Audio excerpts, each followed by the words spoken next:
खबर आपको बताने जा रहे हैं वो है एसआई भर्ती 2021 से जुड़ी हुई एसआई भर्ती केस में राज्य सरकार की अपील पर हुई है सुनवाई।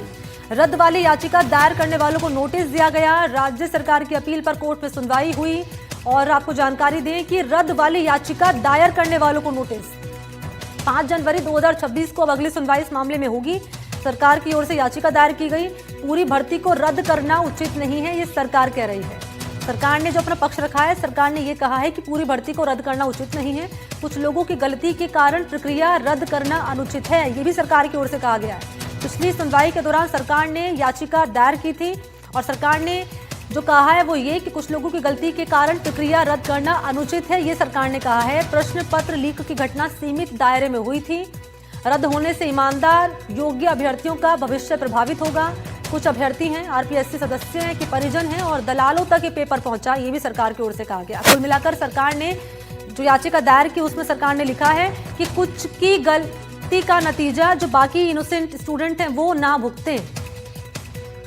और जरा पूरी खबर इस मामले को लेकर जान लेते हैं। क्या है सहयोगी विश्वास इस वक्त हमारे साथ जुड़ चुके हैं। विश्वास, बताएं जरा सरकार की ओर से याचिका में क्या लिखा गया और क्या है इस मामले पर अपडेट।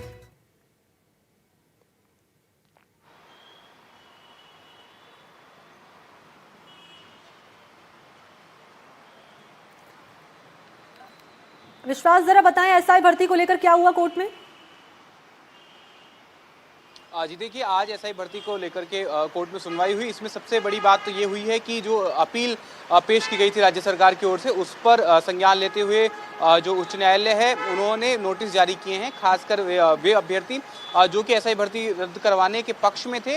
कैलाश चंद्र शर्मा की जो याचिका थी, उसके अलावा जो अन्य याचिकाएं हैं उन सभी को याचिकाकर्ताओं को नोटिस जारी किए गए हैं, उनसे जवाब मांगा गया है, उनके वकीलों को नोटिस जारी किए गए हैं। इसके अलावा एक और बात यह है कि जो संजय श्रोत्रिय जो पूर्व आरपीएससी सदस्य के अध्यक्ष थे, चेयरमैन थे, उसके अलावा मंजू शर्मा जो सदस्य थी, इनकी याचिकाएं भी इस पूरे मामले के साथ में जुड़ी हुई लगी हुई थी, जिन्होंने इस तरीके से याचिकाएं लगाई थी कि जो हाईकोर्ट की एकल पीठ ने अपने फैसले में टिप्पणियां की थी वो ठीक नहीं की थी, उसको लेकर के उन्होंने रिव्यू करने की याचिकाएं लगाई थी। तो वो भी क्लब करते हुए नोटिस जो है जारी किए गए हैं और उसमें कई मामलों में नोटिस जो है तामील होना बाकी है। और वहीं आपको बता दूं कि राज्य सरकार ने अपील में अपनी तरफ से कहा है कि पेपर जो है वो पूरे राज्य में लीक नहीं हुआ।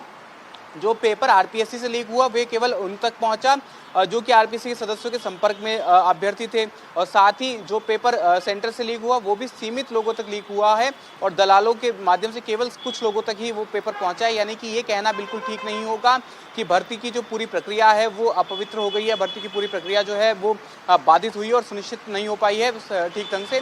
तो इसको लेकर के जो राजस्थान हाईकोर्ट है उन्होंने अब जो दोनों याचिकाएं उनको क्लब करने का फैसला लिया है। 5 जनवरी 2026 को अब मामले की अगली सुनवाई होगी। आपको बता दें कि सुप्रीम कोर्ट में जो याचिकाकर्ता हैं, जो सेलेक्टेड ट्रेनी एसआई थे, वे अपनी ओर से याचिका लेके जब खंडपीठ ने जब आदेश दे दिया था, उसके बाद में खंडपीठ के आदेश को चुनौती देते हुए याचिकाकर्ता वहां पर पहुंचे थे। सुप्रीम कोर्ट ने भी इस मामले में सुनवाई करते हुए एकल पीठ का जो फैसला था उसको यथास्थिति से रखने के निर्देश दिए थे। साथ ही हाईकोर्ट की खंडपीठ को ये निर्देश दिए गए थे कि आप 3 महीने के अंदर इस पूरे मामले की सुनवाई करें। अब 5 जनवरी 2026 को जो पूरा मामला है उसकी अगली सुनवाई होना शुरू होगी। मामले में लिखित बहस पेश करने के निर्देश जो हैं वो दिए गए थे पिछली सुनवाई के दौरान। साथ ही ये कहा गया था कि फाइनल सुनवाई जो है वो जल्दी शुरू की जाएगी। तो सभी पक्षों के लिखित बहस पेश करने के आदेश, लेकिन इसी बीच में राज्य सरकार की ओर से अपील पेश की गई कि इस फैसले को रिव्यू किया जाए और भर्ती प्रक्रिया को रद्द ना किया जाए। उसके ऊपर में 60 दिन बाद में जो याचिका पेश की गई थी उसमें माफी प्रार्थना पत्र भी लगाया गया था। अब उस पर हाईकोर्ट ने उसके स्वीकृत कर लिया है और स्वीकृत करने के बाद जो है वो नोटिस जारी किए हैं। ठीक है विश्वास, बहुत बहुत शुक्रिया आपका। तो कोर्ट में आज क्या रहा है इस पूरे मामले पर, ये जानकारी विश्वास दर्शकों तक पहुंचा रहे थे। इस बीच हम बात करेंगे मध्य प्रदेश में झालावाड़ से आ रही इस बड़ी खबर की, जहां मकोड़िया गांव में पैंथर की दहशत देखी गई है। पैंथर ने एक किसान पर हमला कर दिया। चिल्लाने पर ग्रामीणों ने किसान को बचा लिया। घायल किसान जिसे अस्पताल लाया गया है। और ये घटना है मकोड़िया गाँव की, जहां किसानों में पैंथर को लेकर खौफ है, इसलिए क्योंकि पैंथर अटैक के मामले सामने आ रहे हैं और अब रेस्क्यू टीम को सूचना दी गई है वन विभाग की। फिलहाल पैंथर का पता नहीं चल पाया है।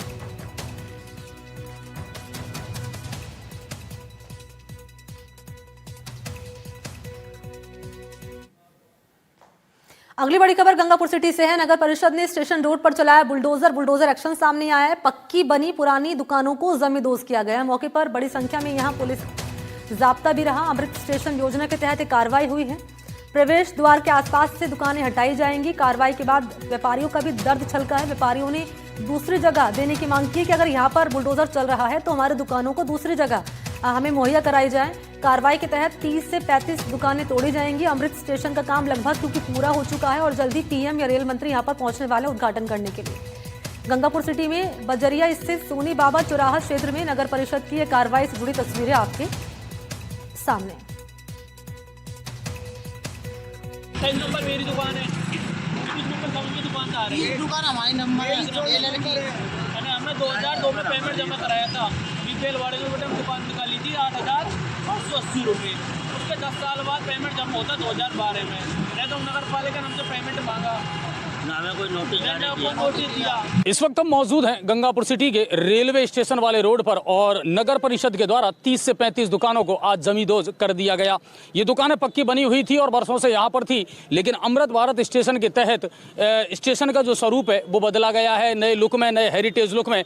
जैसा कि आप मेरे पीछे देख पा रहे हैं, स्टेशन जो है अब नए लुक में आ चुका है और 24 करोड़ की लागत से नवनिर्माण इस पूरे स्टेशन का किया गया है और उसी के सौंदर्यीकरण में कहीं ना कहीं मखबल में टाट का पैबंद ये दुकानें कर रही थी। नगर परिषद ने 99 साल की लीज पर इसे कुछ दुकानदारों को दिया था और उनसे सालाना किराया वसूल किया जाता था, लेकिन ऊपर से जब आदेश आए और सौंदर्यीकरण में जब चार चांद लगाने में ये रोड़ा अटका रही थी तो ऊपर से आदेश आने के बाद में आज नगर परिषद के बुलडोजर ने इनको जमींदोज कर दिया। 24 करोड़ की लागत से अमृत भारत स्टेशन के तहत गंगापुर सिटी रेलवे स्टेशन का नवनिर्माण किया जा रहा है और जो सूरत इस वक्त आप हमारे पीछे देख रहे हैं रेलवे स्टेशन की, ये बरसों पहले ऐसे नहीं हुआ करता था, लेकिन 24 करोड़ की लागत से इसकी पूरी सूरत बदल करके रेल मंत्रालय ने रख दी है।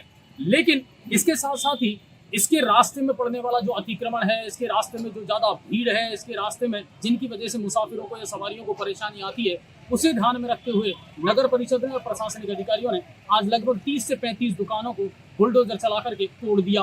प्रशासन का कहना था कि आगे भी इस तरह की कार्रवाई जारी रहेगी। वहीं दुकानदारों का सबसे बड़ा दर्द ये है कि अब हम रोजगार के लिए जाएं कहाँ। वर्षों से यहाँ दुकानदारी कर रहे थे, वर्षों से उनका रोजगार चल रहा था, लेकिन दुकानें नगर परिषद की और दुकानें नगर परिषद की होने के चलते ही नगर परिषद ने समय रहते इनको नोटिस दे दिया था। 2 दिन पहले भी इनको नोटिस दे करके और सामान खाली करने के लिए कहा गया था और आज सुबह जल्दी ही नगर परिषद ने कार्रवाई की, जिसमें एसडीएम और आयुक्त का कार्यभारी जितेंद्र जी के पास ही है, वो यहाँ मौजूद थे। नगर परिषद का दस्ता यहाँ मौजूद था, कई थानों की पुलिस जो है वो यहाँ पर मौजूद थी और उन दुकानों को तोड़ने का काम किया गया है। गंगापुर सिटी से कैमरामैन अंकित के साथ एनडीटीवी के लिए अजय भारद्वाज।